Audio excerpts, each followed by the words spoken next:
Fred is what beautiful mornings are made of. From cars to art. And of course, when we talk about Absa, from home owning to absolutely allowing young people to shine. We know just how much Absa is such a huge backer of some of the most incredible artists around the country. And today, we get to see what Mulumko Mbete is all about in terms of his incredible art that he was showing at Gallery Momo, which was all about really just finding out what is the exploration that can happen when we take identity and material form and more things and put it all together and find out what exactly this king is all about. Now, listen to me. When I say in Youth Month, Absa was serious about celebrating the young people that are reshaping the landscape of art as a whole. Check this out.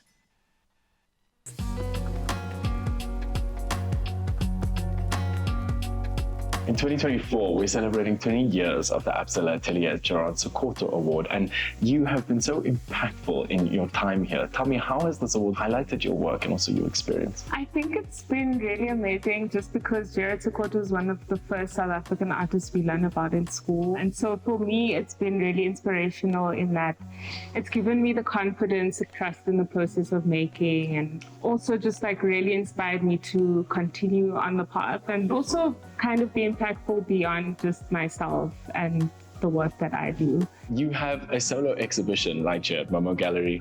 Tell me about the inspiration behind the title. So the title, Like the Sky I've Been Too Quiet, is actually drawn from the name of an album by an artist that I was listening to at the time that I was producing the show. And the title really resonated with me because I'm speaking about like the journey that my grandfather took prior to passing on and thinking about that road trip in 1997, post-democracy. And I guess this experience that I hope would have been liberating for him to kind of like travel the country and be able to explore areas that he hadn't before, you know. So the album title, which became the name of my show, speaks a lot to like thinking about spirit, thinking about stories, thinking about how we pass things down. And yeah, I mean like thinking about the sky and ancestry. My first impression of walking into Bulunko's exhibition is you could see Absa loves to tell stories. It makes so much sense why Bulunko is an award winner. Every single piece that she created here has a personal backstory to her, which is very, very personal to who she is. This installation is titled In Our Mother's Gardens, and it thinks about the relationships between mothers and daughters, mothers and grandmothers, and thinking about how my making practice has come from them and how they use like textile objects as gestures of love within the family, and the knowledge that comes through learning to bead and the act of beading, and also these objects that we make as objects of divination. So thinking about like knowledge that gets passed down. Tell me a little bit about the beadwork here that you have on the center. So in terms of this, within my work, I also think about like migration within my family and what the migration means within South African history and why people migrated. This line is kind of tracing the migration in my family, and within this room, I've kind of documented different people's routes of migration, and this one over here is my own. This addresses the last home that my mom lived in Cape Town. And so thinking about tracing memory, tracing migration. And so there's like different ways in which I use line, and the beads kind of speak to that. And this is my mom's migration line. The piece behind you is one of the first pieces a part of your exhibition.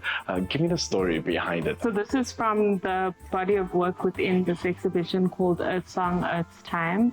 And so this is one of the first pieces that I made and that I naturally dyed. And I was actually taking a dye lab class at the time. And so I guess like it's a new moment within my practice, learning different dyeing techniques and ways of making marks on fabric and textile, and then integrating it with the beading techniques that I use.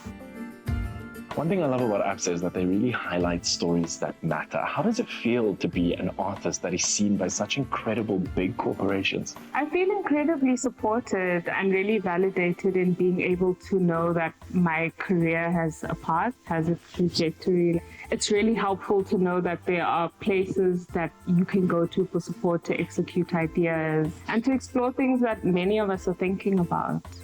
Do you think it's important to enter these kind of programs that Absa always extends a lending hand to? I think it's critical, and especially when it's something that is holistically focused. That's what's been really important about the Absa Atelier, has been like the support that they've provided holistically, and not just focusing on one part of an artist's career, but kind of showing you what it is to construct like a sustainable practice and a career.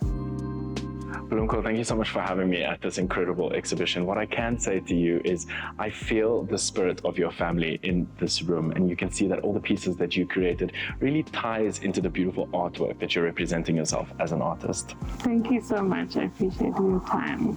Bulumko is weaving new narratives in African art that is really grounded in heritage and so much culture. And through platforms like the Absa Atelier, Absa always reminds us that your story really matters.